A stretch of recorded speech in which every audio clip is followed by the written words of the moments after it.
second part of special case is when complex number lies along the negative side of real axis. अब negative side of real axis है तो Z negative number होना चाहिए, तो मैंने minus x लिया लेकिन साथ में बता दिया एक्स पॉजिटिव होना चाहिए, तभी नेगेटिव बनेगा नहीं। तो इसको कैसे लिख सकते हैं, minus x plus iota into zero. तो इसका पॉइंट क्या बनेगा, माइनस एक्स कोमा जीरो। तो ये पॉइंट कहाँ लाई करेगा, negative side of real axis. तो सपोज कर लेते हैं ये पॉइंट यहाँ कहीं बीच में है यहाँ, और पी पॉइंट क्या है, माइनस एक्स कोमा जीरो। ठीक है, एक्स की वैल्यू कुछ भी हो सकती है यहाँ पे। अब मुझे चलना है इधर से, तो मैंने आपको पहले भी बताया था इसमें पहले भी बताया था मैंने आपको भी, इसमें क्या बताया था मैंने कि आपको इधर से यहाँ तक आना है, ये पूरा एंगल इंक्लूड है, इसको क्रॉस नहीं करना। तो देखो ये पूरा एंगल यहाँ तक ले सकते हैं, तो मुझे इस डायरेक्शन से चलना है, that is positive side of real axis से चलना है, कहाँ तक, इस सेगमेंट तक आना है। तो ये एंगल बनेगा, तो थीटा की वैल्यू क्या होगी, पाई, है ना, ये पाई रेडियंस होता है बस। तो हेयर प्रिंसिपल आर्गूमेंट थीटा की वैल्यू क्या हो जाएगी, पाई। तो ये सब याद रखना होगा आपको। नेक्स्ट थर्ड पार्ट लेते हैं इसका। थर्ड पार्ट में when complex number lies along the positive side of imaginary axis, तो इमेजिनरी एक्सिस पे क्या होगा, रियल पार्ट जीरो हो जाएगा, तो एक्स नहीं होगा इसमें, सिर्फ आयोटा वाई की टर्म होगी। तो ये आ गया जीरो प्लस वाई आयोटा, इसका पॉइंट क्या बनेगा, पी जीरो कोमा वाई। लेकिन ध्यान रहे वाई पॉजिटिव होना चाहिए। अगर हम स्केच में देखें तो क्या होगा, ये पी पॉइंट है जीरो कोमा वाई, और ये एंगल हमें देखना होगा, ये एंगल कितना बनेगा। तो ये एंगल आपको पता है 90 डिग्री होता है ना, ओ वाई ओ एक्स और ओ वाई डैश के बीच में एंगल कितना होता है, 90 होता है, पाई बाई 2 रेडियंस होता है। तो देयरफॉर प्रिंसिपल आर्गूमेंट थीटा कितना हो गया, पाई बाई 2। हमेशा याद रखना ओ एक्स से एंगल स्टार्ट होगा और कहाँ तक चलेगा, ओ पी तक चलेगा हमेशा। यहाँ भी ओ एक्स से स्टार्ट होगा और कहाँ तक चलेगा, ओ पी तक चलेगा, इस तरह से। तो ये थर्ड पार्ट हो गया आपका। तो थर्ड पार्ट में प्रिंसिपल आर्गूमेंट की वैल्यू क्या होती है, pi by 2। Next fourth part is when z equal to minus iota y, that is zero plus iota into minus y. तो ये पॉइंट क्या बनेगा, zero comma minus y. Y हमेशा यहाँ पे क्या होगा, पॉजिटिव नंबर होगा। अब ध्यान से देखें तो ये पॉइंट कहाँ लाई करेगा, negative side of imaginary axis, है ना, यहाँ पे आएगा पॉइंट ये वाला, P zero comma minus y. अब ये एंगल कितना होगा, तो आपको ध्यान देना है इधर से नहीं चल सकते, इधर से प्रिंसिपल आर्गूमेंट नहीं निकाल सकते, तो हमें इधर से चलना होगा। तो इधर से चलेंगे तो सबको पता है ये पाई बाई 2 एंगल है, लेकिन क्लॉकवाइज चल रहे हैं इसलिए इसका साइन नेगेटिव होगा। ठीक है, तो इसका मतलब थीटा की वैल्यू क्या आ जाएगी, माइनस पाई बाई 2। तो हैंस प्रिंसिपल आर्गूमेंट थीटा कितना आ गया, माइनस पाई बाई 2। तो आपने क्या देखा, ये हमने 4 केसेस कर लिए यहाँ पे। ठीक है, अगर आपके पास जो कॉम्प्लेक्स नंबर है वो सिंपल दिया हो, मैं एग्जांपल एक क्वेश्चन कराऊंगा आपको तो आपको ज़्यादा क्लियर होगा। तो ये 4 केसेस आप याद रखेंगे इसमें। Now polar form of a complex number क्या होती है, पोलर फॉर्म कैसे बनती है। तो मेन मोटो यही था पोलर फॉर्म तक आने का। अब पोलर फॉर्म क्या है अभी बताते हैं आपको।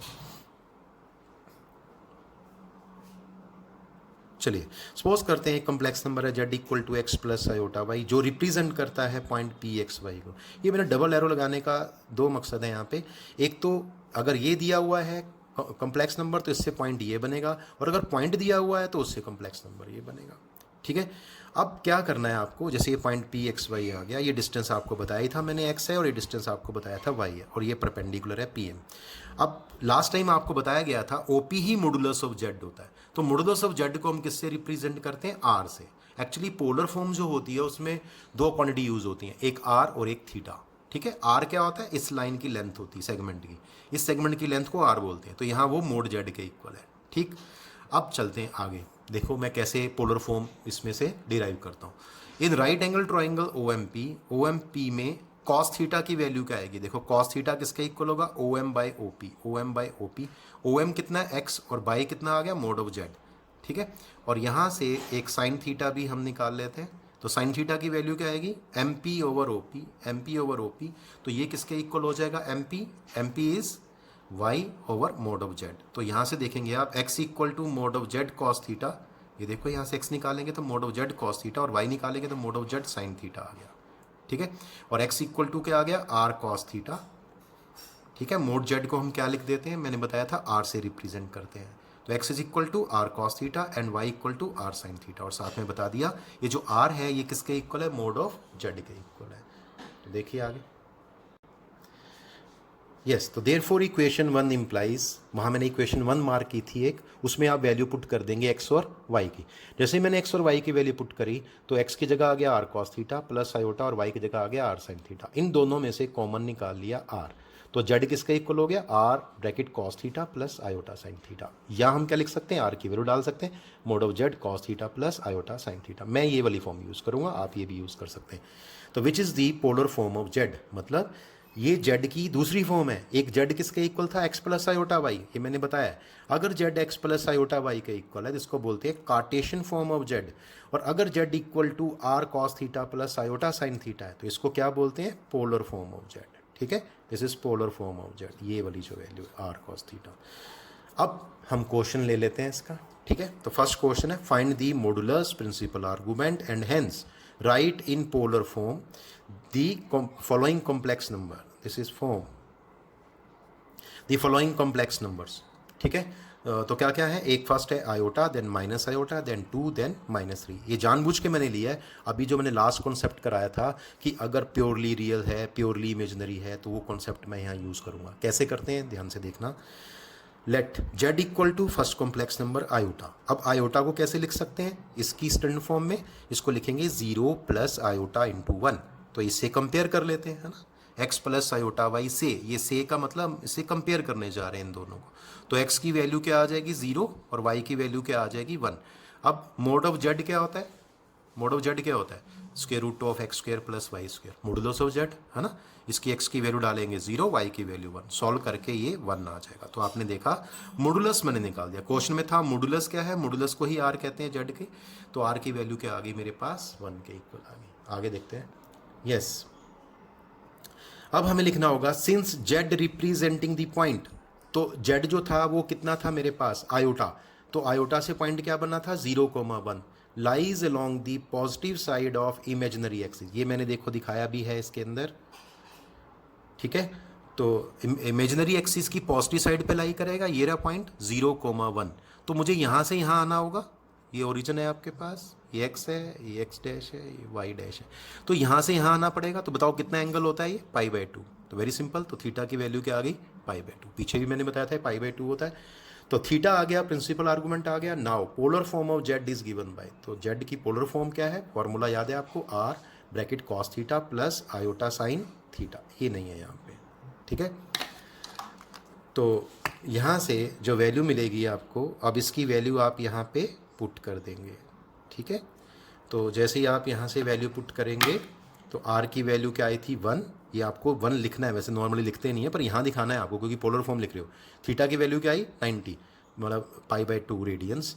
तो थीटा π/2 हो गया और आर की वैल्यू 1। तो आंसर क्या आ गया, Z equal to 1 cos π/2 plus iota sine π/2। ये इसकी पोलर फॉर्म है जेड की।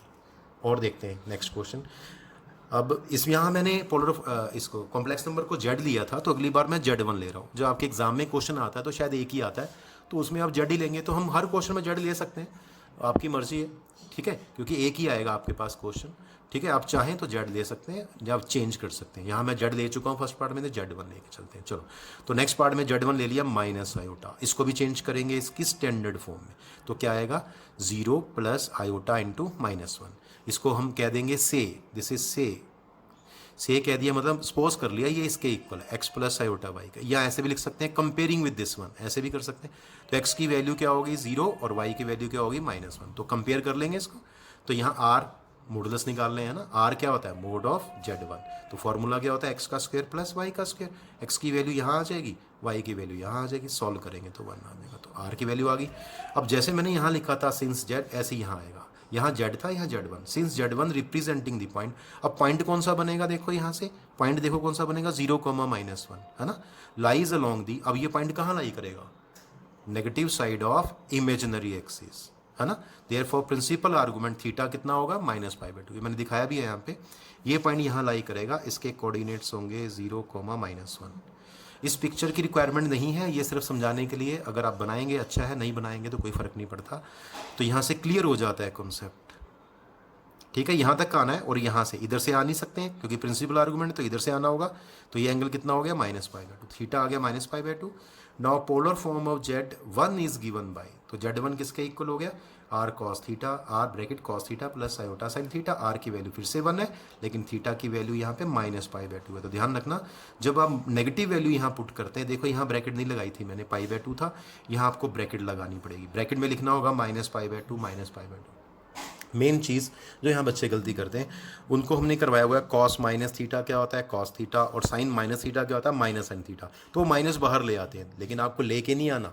क्यों, पोलर फॉर्म की स्टैंडर्ड फॉर्म में रखना है, तो उसमें बीच में हमेशा क्या होना चाहिए, प्लस। तो ये ऐसे ही रहेगा, नेगेटिव में ही रहेगा, ठीक है। Now the third part is let Z2 equal to 2। तो थर्ड पार्ट लिया है, उसको हमने 2 को Z2 ले लिया। अब 2 को क्या लिख सकते हैं स्टैंडर्ड फॉर्म में, 2 प्लस आयोटा इंटू 0। तो इसका पॉइंट क्या बनेगा, 2,0 बताया था आपको पॉइंट बनेगा।